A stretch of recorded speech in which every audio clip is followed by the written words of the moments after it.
আজকে এতগুলা শাক উঠাইছি মাশাআল্লাহ, মনে হয়েছে 5-6 জন অনায়াসে খেতে পারবে, কিন্তু শেষে কি হয়েছে সেটার জন্য আমি মোটেও প্রস্তুত ছিলাম না। আমার কাছে অনেকদিন আগের বীজ ছিল, তো ফালাইছি, ভাবছি উঠবে কি উঠবে না সেটা তো শিওর না। পরে দেখি যে একটা থেকে মনে হইতেছে 5টা উঠছে, মানে পুরো বন হয়ে গেছে। এগুলোর জন্য আমার বড় গাছগুলো মারা যাওয়ার মতো অবস্থা। তো ফাইনালি ভাবলাম আচ্ছা তুলে নেই। তোলার সময় একদম পরিষ্কার করে তুলে নিচ্ছিলাম, যাতে পরে আমাকে আর পরিষ্কার করতে না হয়।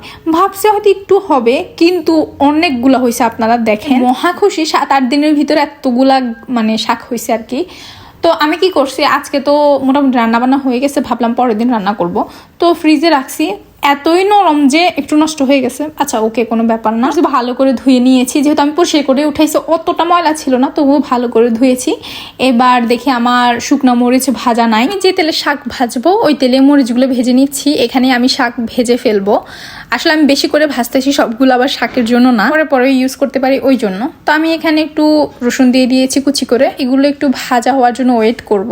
আমি ভুল করছি, এগুলোকে হালকা সিদ্ধ করে নেওয়া উচিত ছিল শাকগুলো। আমি জানতামই না যে এগুলো থেকে এতগুলো পানি বের হবে, একদম সাঁতার কাটার মতো পানি বাইরে হয়েছে ভাই। যাক, প্যারানা চিলচিল করতে করতে সবগুলো দিয়ে দিলাম।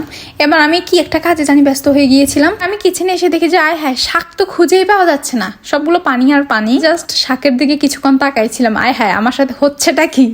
আচ্ছা যাকে একটু লবণ দিয়ে দিয়েছি, ব্যাস। এবার আমি আর আপনাদেরকে ভিডিওতে দেখাই নাই, শুধু লজ্জায়। এতগুলো পানি বের হয়েছে যে শুকাইতে শুকাইতে শাকের কালারটা অব্দি চেঞ্জ হয়ে গেছে। আর কিছু দেওয়া হয় না, শুধু লবণ আর একটু মরিচ দিব। আর শাক ভাজিতে শুকনো মরিচটাই একদম বেস্ট সব সময়ের জন্য। আমার শাক ভাজি রেডি, কিন্তু এখন ভাবতেছি ভাই একজনেও খাওয়ার মতো না, পরিমাণ এত কমে গিয়েছে। তবুও চলে, খাওয়ার জন্য না, আমার কাছে শান্তি লাগতেছে যে নিজের লাগানো শাকের মতো। আমার ভিডিও লেন্থ অনেক অল্প। শেষ, টাটা।